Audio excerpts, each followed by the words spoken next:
Givers, Takers, and Matches, and Give and Take by Adam Grant.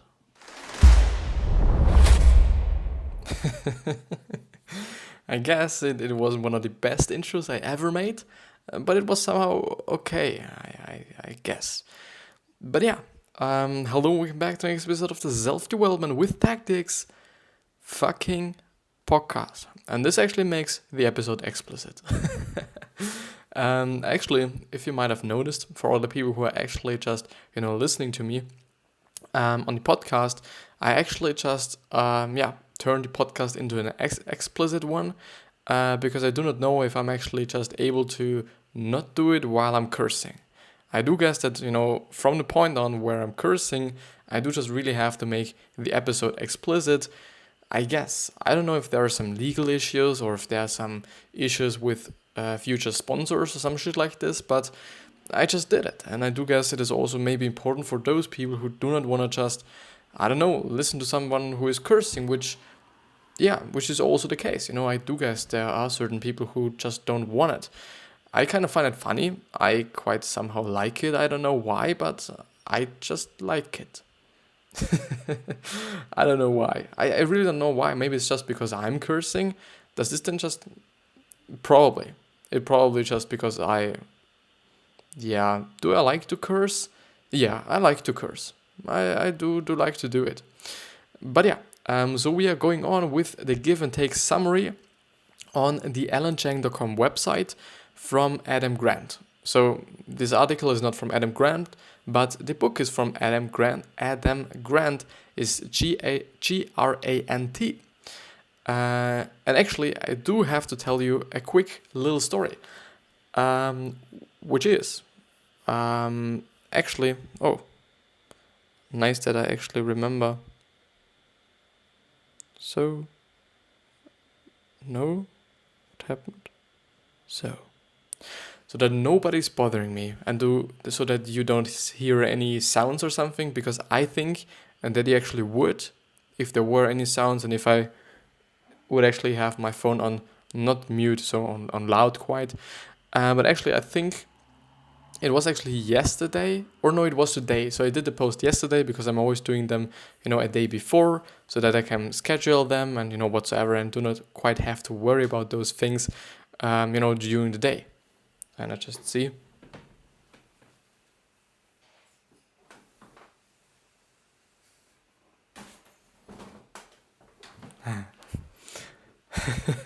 Because there are actually no towels in the background, and there should be no towel on my window kind of thing, whatever this is called.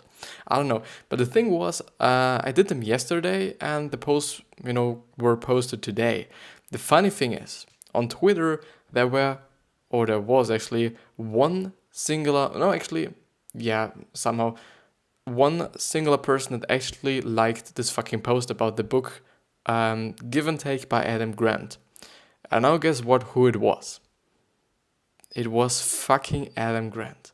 And it made me so happy. I was so astonished, and it really was somehow like something unreal. Somehow, I just looked at it and was like, what? You don't say. It was just amazing for me. And this just showed me, okay, if people really care about the community and really care about the people who are actually reading their shit or just listening to their shit or whatsoever, it means a lot. It really means a lot. And I haven't even I haven't even read the book. I'm just reading through the summary, and I haven't actually just tagged him or just hashtagged him or something. It's just he I guess he just looked it up. I really guess he did. I really guess he just used the Twitter search and, looked for his name or for give and take or something, and then he just left a like. He didn't comment or something, which would be then, wow, incredible. But he just liked it, and it was great. And it just really showed me how much it could mean to somebody who is actually just really into the book and who is just really a fan of Adam Grant. So yeah, maybe you should also do it. Maybe if you're just, a public figure, if you're just a musician or an author as well or something, maybe you should just, look out for your name or look out, maybe I should do it as well. But, I guess I haven't been tagged anywhere or just named anywhere yet. Yet. But yeah. So I'll just go on with the summary. Punishing takers. Since most people are matchers, people who feel exploited by takers want to see justice served and will seek the downfall of takers. They circulate reputational information, signaling caution to others. Takers eventually run out of bridges that they have burned or have been closed off. Which makes sense, if you're a taker and you're just only caring about what you get and you're never ever giving something or actually giving something that's quite sufficient or enough or both, even though it's quite the same thing, I guess, then I just really think like, okay, you're gonna burn all your bridges. And by just burning your bridges, I mean that you will not have any contact to any other person, you will not have any friends, nobody that quite maybe likes you, or something like this. So anybody who could give you something. Because you're just, an asshole to all the people. So why would someone do business with you? Instead of doing it with a giver or at least a matcher. Or have been closed off. Which means, okay, all the matchers and or... I do not think the givers are doing something like this. I'm just really now thinking about the matchers because they're somehow evil and somehow good. At least for me, it seems to be like this. Even though, you do just have to think about it, that most of the people are actually matchers.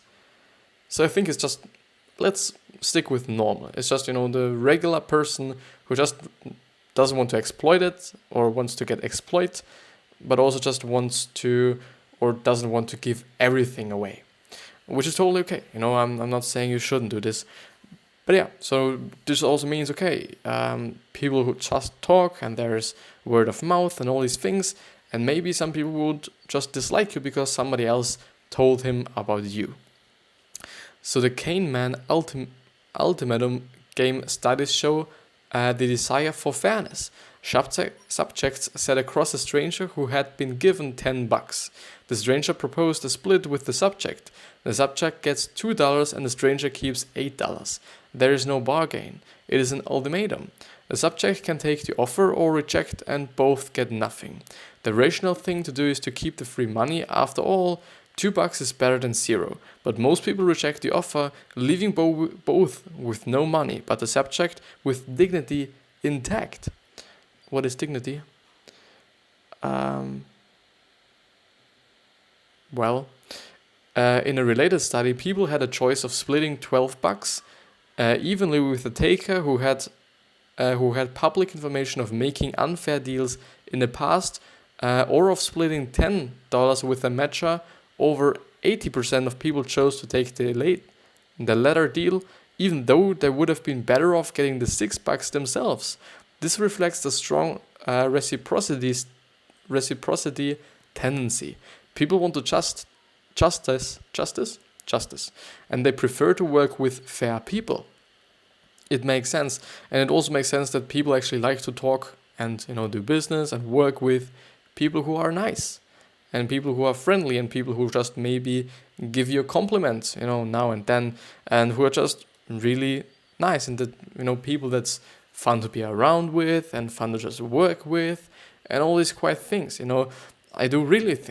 I really do think that emotional intelligence matters a lot. I don't know yet, and I haven't just made my mind up for this, if it is actually like, okay, your skills do not actually matter as much as your emotional intelligence. So quite you could talk about your IQ, so your quote unquote normal intelligence compared to the emotional one. So I don't know, it is, I think, very difficult to just decide, but I do really think, if you're an asshole but still very, very competent and intelligent, nobody would like to do business with you anyways. It doesn't matter if you're just really good at what you're doing.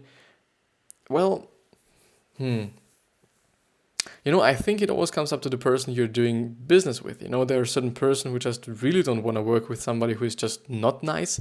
And then there are people who just want to get results. And I do think that for the people who just want to get results, it's somehow quite irrelevant, if the other person is just an asshole or just, wants their money or something. But because they know he is the best and or she is the best. So, what do you think? Would be nice to see and or hear actually, would actually be nice. And then for the last part, or the last kind of section of the chapter 2, there are some quotes, or there is actually one quote, which is, "The true measure of a man is how he treats someone who can do him absolute no good," which is from Samuel Johnson. I'm going to repeat this again because I've read that not that correctly and nicely. So the true measure of a man is how he treats someone who can do him absolutely no good. Says LinkedIn founder Reid Hoffman, "The more altruistic your attitude, the more benefits you will gain from the relationship." What is altruistic? I think it just means that you want to give away something, I guess. I'm just really assuming. I don't know. I think because I'm just gonna read the English thing that's in the Thesaurus or Thesaurus. A wholly altruistic desire to help, unselfish, selfless, self-sacrificing, self-denying, considerate, compassionate, kind, decent. The thing is, the English kind of, I do not want to say translation, but the English explanation is so fucking simple. And I do not quite understand the German one, which is striking, which is absolutely fucking striking. But yeah, the more benefits you will gain from the relationships, and also ships, I'd say. So if you set out to help others, you will rapidly reinforce your own reputation and expand your universe of possibilities, which just makes sense. If you're just nice to everyone and if you're helping everyone, chances are pretty high that, people want to do again something with you, or want to give you something just back for the service you did them or you gave them maybe 3 years ago or 4 years ago. But yeah, so in brackets, in this case, I don't actually know if I'm... No. Well, I just thought I clicked on a fucking link and the whole kind of, thing is away and I do not just know where I am in the summary. Well, I do know I'm just quite before chapter 3. But yeah, so reciprocation, social proof and liking tendencies all contribute toward givers having more success. It makes sense, but as I said, I do think there are certain people who just give a fuck about whether you're just, very nice, whether you're, socially kind of good, I would just say, and all these things. So I do think some people actually only matter about your IQ rather than your EQ. But let's see what chapter 3 gives us, which is the ripple effect. Sounds nice. So collaboration and the dynamics of giving and taking credit. According to Give and Take, Americans tend to see independence as strength and independence as weakness. Oh. So takers tend to see themselves as superior to others and collaboration as opening vulnerabilities to being overtaken. Which makes sense, if you're a taker and you think everyone is just weaker than you and everyone just has, way lower status than you are having, and then you're working together with someone, chances are there that this person is actually better than you. And this would totally fuck your system and fuck the belief that you're having about yourself. So givers focus on achieving the goals of the group and see collaboration as harnessing the best of multiple people. Which would make sense, and which is, my point of view, just also another reason why givers just have an advantage over the takers, because they see, okay, if I'm working in a fucking group, which is something that's not quite uncommon, they just want to get the best out of every single person, which just makes sense, And they take on tasks that are in the best interest of the group and not necessarily of themselves. This isn't necessarily purely altruistic. Givers understand that the best thing for themselves is for the group to perform as well as possible, which at the end just makes sense, because, okay, if you're doing great, but the whole group just as a macro thing. So you in the micro might be doing good, but if the macro, so the group, is just doing shit, and nothing just is working, and the people maybe do not even have the just ability to work together and, whatsoever, then the whole mission is fucked and the whole project is fucked. But, if the group is working well and everything is right and, quite everyone can work with, every single person, but you're not maybe you're not the best member of your group, it doesn't fucking matter. Because your group is good, and it's about the group, and it's about the project the group does. Being a good individual and being a strong individual and an intelligent individual could just help the whole group. It just makes sense, You could help them. But still, the group succeeds. So it just makes sense for me. So in Ben Horowitz terms, Horowitz terms, 2% of 0 is 0. Totally true. So if you're a taker and fight for your share but the team fails, you own 2% of fucking nothing. And that's completely right. Benefits of giving in collaboration. Evidence in give and take shows that the more giving group members are, the more successfully they tend to be in group performance and individual races. There are a few reasons for this. When givers show they care more about the group, they signal that they care less about themselves and intra-competition. Which is just a great sign, I guess, because even though I understand that it's just always kind of a competition and whatsoever, I do think that if there is just a very, very strong competition inside the group, people don't like it. And I would also say people just aren't able to work together that well. If just, there's always a competition and people always want to be the best. And at the end, I just feel like, okay, the group isn't good, because at the end, somehow everybody's doing their thing because everybody wants to be better than, this other person, and this person wants to be better than the third person and whatsoever. So at the end, they're all just working, themselves. In turn, they earn their collaborators' respect and trust, which opens bandwidth of collaboration. Width of collaboration. Takers no longer feel competitive with a giver, matchers feel they owe a giver, and givers identify with a giver. So it just makes sense, and this is actually one of the things that I was talking about yesterday, which is there is a cycle, there should be a cycle of givers and takers and also matchers. And I do think that if one of these people isn't there, so if, for example, there is no matcher, or for example, there is no giver or taker, well, I do think the whole construct and the whole system wouldn't work. Even though I was just thinking, if there is no taker, I guess it could work anyways, because there is a giver and then there's a matcher, and the matcher will just, take it. And the problem is, I don't know if he's so urgent to actually give something back, or if it is actually so urgent so that he gives something back, or if it's like, okay, if the opportunity is there, I will just give them something because I want to just kind of give them something back that's sufficient enough, or that's good enough, or just as good as, what I've gotten. Or if they, as I said, just really have to do it.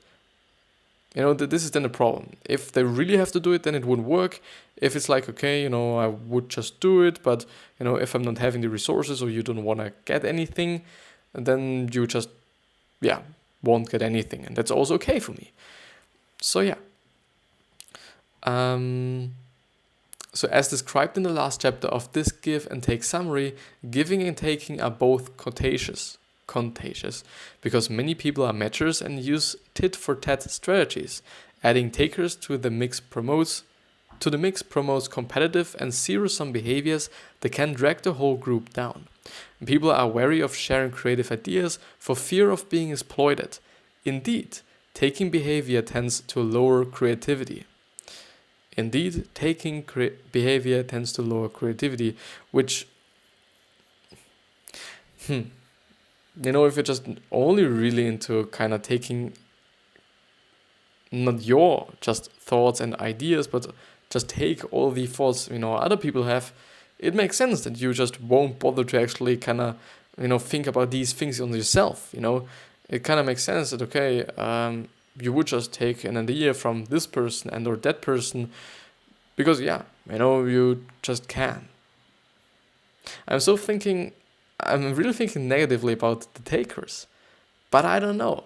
I think, as I said, maybe they just are essential for the whole process and for the whole cycle and for the whole thing. So then, it would be good that they're actually there. But adding givers to the group can push the whole group to focus on the overall goal and increase collaboration. Among predominantly givers, people can feel more comfortable opening up and sharing ideas, building psychological safety. It feels safe to exchange information in an environment where you won't be punished by bad actors. And it is very, very, very, very, very important to actually share your ideas when you are in a group and you're working as a group on the fucking project. It just makes sense for me. And it just makes sense for me that you actually, you tell them your opinion about something. You tell them your ideas, the things you think about, the things you just maybe think are good. And then, the whole group kind of evaluates, okay, this is good and this is not good. And we can take this idea still and combine it with your idea and create something very, very great. And I understand that if everybody is just feared about actually kind of losing the idea because somebody else would take it and just be like, okay, this is mine or some shit like this, could actually happen, I don't know. It makes sense that everybody is just not as creative, first of all, and second off, because they're only thinking about, okay, no, I just have to cover my page or my sheet so that nobody can see my fucking ideas. And it also makes sense that the group as itself wouldn't work also in just, on a creative basis, because there is no exchange of information, there is no communication, which is incredibly important in general, I would say. Just communication is something very important, but very complicated. I'm having communication theory in school because of my just, design school treatment, if you're willing to just, call this like this. But it's very interesting still. It is very, very interesting to see how just really smart people feel about communication or talk about communication and what theories they have about communication and also what models. There are certain models, how just, conversations are going. And actually, there's a sheet of paper next to me. But the problem is I don't actually know the English words, so therefore,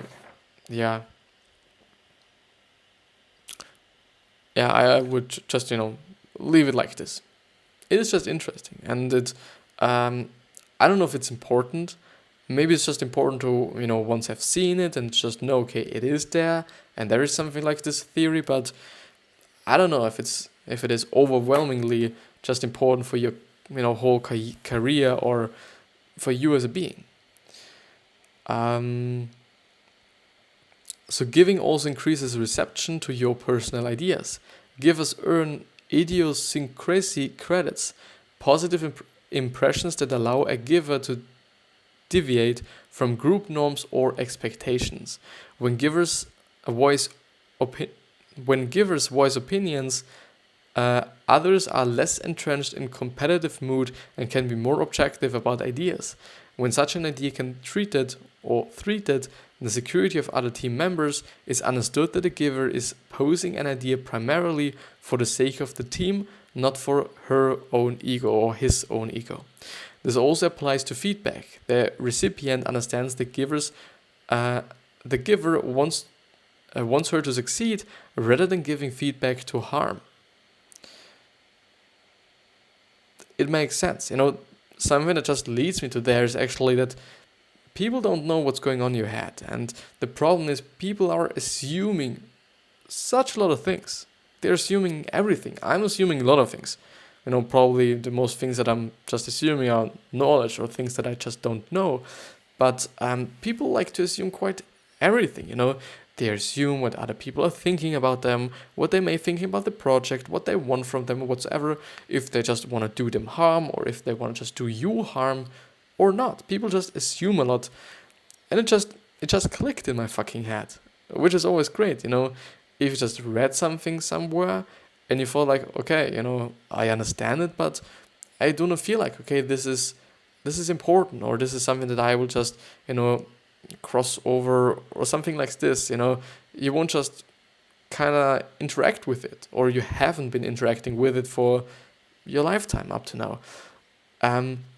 Because I'm just pointing this out because I was talking about assuming and or assumptions, and I once read that you should never do too much assumptions, and you should, in general, don't assume anything and whatsoever. And I thought, like, why? It is just normal, and I think that people would do this, but I didn't think about this way. I didn't think about this in that way, in the way of actually assuming what others might think about you, which is, first of all, unnecessary and really irrelevant to think about, first of all, and you should totally just use your energy for something else. But if you're doing this, it also doesn't make any sense, because you don't know what the other person is thinking. You don't know what the other person is going through. You don't know if the other person just has some problems in their family. Maybe somebody's ill. Maybe they do not have any money and they are in a bad mood. Who knows? Who the fuck knows what's going on in your head? Nobody. Nobody but you. So who the fuck knows what's going on in their head? Or why the fuck would you know what's going on in their head? I understand, okay, there are certain people who just, are being together with, maybe as a partnership or maybe as friends for quite a long time, and I still feel like, okay, people know people and people just get to know people and whatsoever, also very in detail, but I still think, you don't know what's going on in his head or in her head, so don't assume. It's just a waste of time somehow. And it is nice that I'm kind of just thinking about it that way, and that I'm able to, or that I actually came to this conclusion somehow. Being a little bit philosophical now. In contrast, when takers voice opinions, I didn't actually ever have heard just using voice as saying. So jealousy can spur collaborators to shoot them down in fear of competition or out of punishment for previous bad behavior. And when takers express threatening ideas or give constructive feedback, others can be skeptical of motives and reflectively dismiss it as self-serving. Which also makes sense, because if you do just have a certain opinion about someone, it is quite tough, actually, I think, just then view certain things this person does differently. If you do just have an assumption about the person, now again about assumptions, and thoughts about a certain person, certain thoughts about a certain person. I'm just gonna go through as long as I can, or as I want. Success requires the team. Did I just actually lose? I lost it again. No. Success requires the team. Much knowledge work relies on collaboration and working with a set of particular team members. It is not as much a solo game where a superstar can join another team and magically make things work. One study described in Give and Take looked at cardiac surgeons who performed procedures at multiple hospitals. Over time, mortality rate for a given surgeon improved only at the specific hospital where they practiced. So the surgeon's general expertise didn't carry over to another hospital where she practiced. In other words, every procedure the surgeon performed at one hospital lowered the mortality risk at that hospital. But when the surgeon switched to a different hospital, the mortality risk reset. This suggested that the surgeon was adapting to the particular team and environment rather than developing a general skill. It also makes sense. It somehow doesn't make any sense. To be really honest, being a surgeon just requires skill. And I do think that you gain that kind of skill and, whatsoever, but to another degree and to another on another side, it really makes sense because we adapt to everything, to really everything which is there. If it's the weather, if it's actually people, I guess, by actually adopting some of their behavior.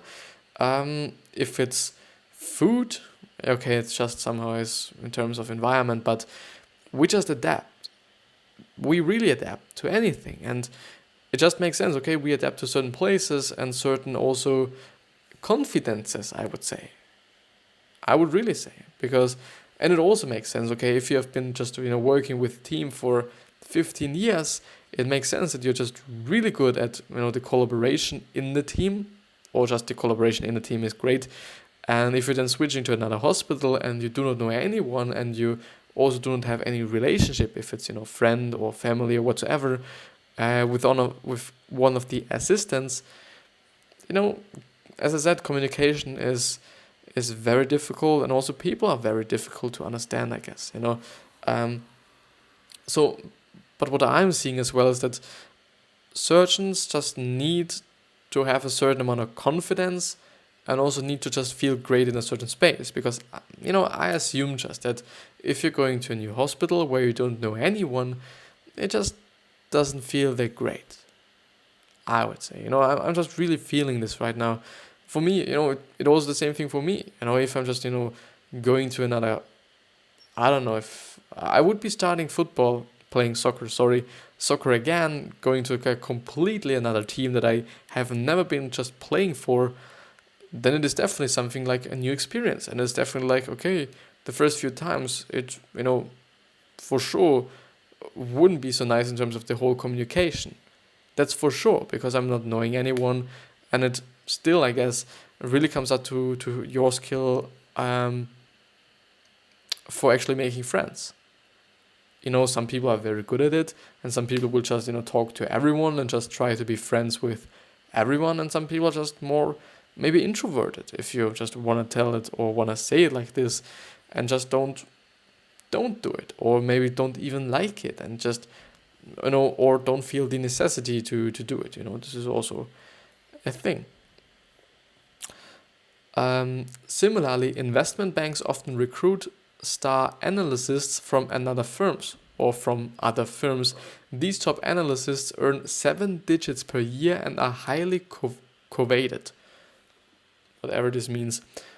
For the case that you also don't know, so people still coveted things which didn't belong to them, which is desire. We consume with desire for crave, have one's heart set on, want, wish for, all these things. So a given top analyst had a 10% chance of being ranked first when staying at the same firm. When moving to a different firm alone, performance dropped and their chance of ranking first was 5%. But star analysts who moved with their team showed no decline in performance, keeping a 10% chance of being ranked first. Both studies suggest that the supposed center of innovation, the surgeon and the star analyst, relies on their colleagues for top performance. And I think in general the surrounding, as I said, we like to adapt, and we just, well, this is what I'm thinking, this is what I'm feeling. We just need a certain amount of confidence, and we need to feel good in certain spaces, especially when we are working on something or working. Oh, did you notice my light went out? And this fucking light, even though it's so fucking small, it just is so bright. And it's so great for the video, because now, as you can see, I'm very dark, and the video quality should be way worse. I wouldn't like to just say it, but it's the truth somehow. But yeah, somehow a very interesting, very interesting episode today, to be honest. It was a lot of talking about, from me. It was quite less information, which is something I do not like to do, but maybe gave you something. I don't know. It's always like, I will still put it out. But, sometimes I have a feeling of, okay, this was a great episode, and sometimes I have a feeling of like, okay, this was not such a great episode, and I could have done, better, which is, the case for this episode. But, there were way worse episodes before that, which is, which is something you do just have to know and to just have to keep in your mind, so that you don't cripple yourself, maybe. I also like to talk. This is also one of my problems, to be really honest. I also just really like to talk, and just sometimes I drift away to some things that might not necessarily be that accurate. Like, I do not want to, talk about truthness, because, I'm not fucking lying or something, but sometimes I just like to talk, and maybe I'm not just yeah, it's just then not good when I'm just drifting away and whatsoever. So yeah, this just kind of lets me feel quite bad about the whole episode, because I, sometimes drifted away for sure. 1, 2, 3 times, maybe. But I still think somebody will get something out of this. And yeah, with this being said, I hope you enjoyed it, and I wish you the best health, wealth, happiness, and success from the fucking bottom of my heart. And this is for sure so fucking true. I don't wish just, I just wish it to every singular person out there. Maybe not to every singular person, because there's certain person like terrorists and something, and I would like them to change. Then they really just get all the great wishes from me. I think you understand what I mean. But I wish you the best health, wealth, happiness, and success. But still, please remember, how you gonna be remembered. Which means, okay, maybe you just have to give something back to the world or to the people around you. If it is just a smile, if it is a compliment, if it's just nice words. These are just very easy, not easy, but simple things you can do to actually improve someone else's life. And also improve yours, because it just makes happy. But with that being said, I wish you the best, and I'll see you tomorrow.